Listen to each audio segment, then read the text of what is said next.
Ah, Robson, esse negócio de gráfico integrado é bem legal, né? Pô, essas APUs aí são bem fortes, né? Dá pra gente rodar vários jogos, a gente não precisa de placa de vídeo. É bem bacana mesmo, né? A única parte chata é que não dá pra gente trocar a placa de vídeo dela, né? Depois a gente fica preso com esse gráfico integrado e aí, se eu quiser uma coisa mais forte, eu vou ter que trocar tudo, todo o setup. Isso é muito chato, não quero fazer isso no futuro. Mas você não precisa fazer isso no futuro, você pode adicionar uma placa de vídeo. A dúvida que fica é, será que essas APUs depois vão aguentar empurrar uma placa de vídeo? Ou será que elas vão gargalar muito? E já que o assunto é gargalo, a gente precisa chamar alguém de peso para descobrir se essas APUs vão gargalar ou, melhor dizendo, quanto elas vão gargalar no futuro e qual placa de vídeo eu vou poder combinar com elas sem perder desempenho.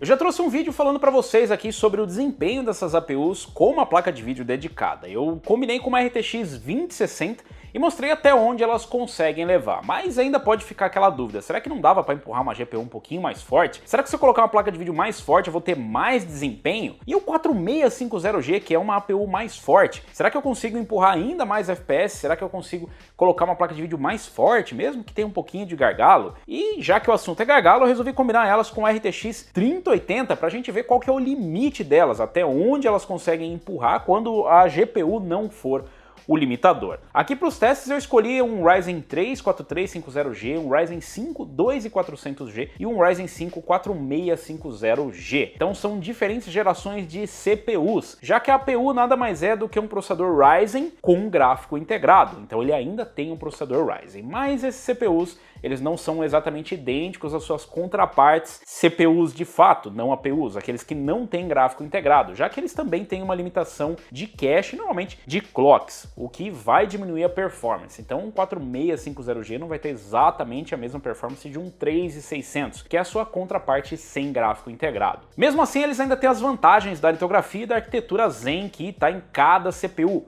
Então a gente pode ter uma boa performance. Mas muita gente fica em dúvida, mas qual que é o limite, qual que é o gargalo, qual placa de vídeo combinar? Eu não queria botar uma placa de vídeo para ter muito gargalo, também não queria colocar uma placa de vídeo muito fraca. Bom, você pode combinar com várias placas de vídeo, mas para descobrir qual que é o limite do processador, a gente vai colocar a GPU mais forte e botar esses CPUs lado a lado em games para ver o que eles podem entregar. Para os nossos testes eu escolhi a nossa bancada com uma Aorus B450M, 32 GB de memória Kingston Gamer 3600 MHz, um NVMe A2000 da Kingston de 1TB, uma fonte V850 Gold V2 da Cooler Master, uma RTX 3080 Founders Edition e as APUs, o Ryzen 5 2400G, o Ryzen 3 4350G e o Ryzen 5 4650G. Todos eles foram testados utilizando o Cooler Box e tudo em estoque. Existe apenas a diferença da memória. As memórias foram em 3600 MHz nas APUs mais novas e 3200 no 2400G. Como eu já expliquei para vocês, o 2400G tem uma limitação na controladora de memória, então ele não consegue um clock estável na casa dos 3600 MHz. Na verdade, as APUs mais novas conseguem clocks até mais altos do que 3600 MHz, mas aí você já precisa mexer em algumas coisas como a divisão da controladora de 1 para 1, 1 para 2, e aí a coisa fica um pouco mais complexa, mas normalmente 3600 MHz é o sweet spot, ou seja, o melhor equilíbrio para desempenho e para o investimento em memórias. Você tem vantagem com as memórias tanto rodando com o gráfico integrado quanto com uma GPU dedicada, porque os benefícios vão desde o gráfico integrado que utiliza a memória RAM como o VRAM, já que ele não possui uma memória dedicada, quanto ao CPU. Quanto maior o clock, menor a latência, então isso também ajuda internamente o CPU. Vai ser interessante a gente ver aqui também as diferenças do 2400G para o 4350G, que são dois CPUs com 4 cores e 8 threads, mais uma arquitetura Zen com uma arquitetura Zen 2, e nós temos aqui também a diferença das lanes PCI, são apenas 8 lanes PCI, enquanto que nas APUs mais novas são 16. Então antes existia essa limitação que foi desaparecendo e agora nas APUs mais novas, 4000 e 5000, nós não temos essa limitação. Então vamos dar uma olhada na performance em games. Eu fiz um mix aqui com os jogos mais novos, mais antigos, DirectX 11, DirectX 12, rodando em Full HD para a gente ver qual que é o máximo que eles conseguem extrair. Eu também adicionei o Ryzen 9 5900X para a gente ver a diferença de um CPU muito caro empurrando uma GPU muito cara e dos CPUs aqui para a gente ver qual é exatamente a diferença de performance ou o tamanho do gargalo. Em Assassin's Creed Odyssey nós vemos aqui um resultado bem interessante. O 2400G ficou mais ou menos com o desempenho que já tinha na RTX 2060. O 4350G conseguiu um ganho nas médias e nas mínimas. As mínimas que estavam na casa dos 39 foram lá para casa dos 59, tornando-o mais jogável do que na RTX 2060. O 4650G saiu de 80 para 102 FPS na média e das mínimas de 51 para 71. Em Call of Duty Modern Warfare, todos os CPUs ainda tinham um pouquinho mais de fôlego para empurrar uma GPU um pouco mais forte do que a 2060. O 2400G foi na média de 142 e mínima de 112, o 4350G foi para uma média de 183 e mínima de 140, e o 4650G fez uma média de 193 e mínima de 138, empurrando ali a mesma média do 5900X, mas com mínimas piores. E em CSGO, sem nenhuma surpresa, os CPUs fizeram praticamente a mesma performance com a RTX 2060 e com a 3080, uma vez que a 2060 não era de fato a limitadora. O 4650G ainda consegue empurrar um pouquinho mais de FPS, saindo ali dos 425 para 438 de média e melhorando um pouco as mínimas, mas as demais APUs continuam praticamente na mesma performance. Em GTA V também sem muita novidade, o 4350G conseguiu uma pequena melhora, saindo de 109 para 117 e de 70 para 74 na mínima, enquanto que o 4650G saiu de 116 para 133 na média, com a mínima oscilando de 78 para 81. O 2400G se manteve na mesma média e nas mesmas mínimas, ou seja, não adianta você colocar mais GPU se o CPU realmente não empurra. Em Red Dead Redemption 2 todo mundo fica na casa dos 100% de uso, até mesmo o 4650G bate em alguns momentos ali 100% de uso. As médias não mudaram muito e o 2400G fica praticamente na mesma, saindo de 58 para 60 e de 38 para 42, dentro da margem de erro. O 4350G melhora um pouquinho a média, saindo de 68 para 74 e de 48 de mínima para 53. O 4650G saiu de 76 para 91, mostrando que ainda tem um pouquinho de fôlego, e as mínimas melhoraram de 53 para 61.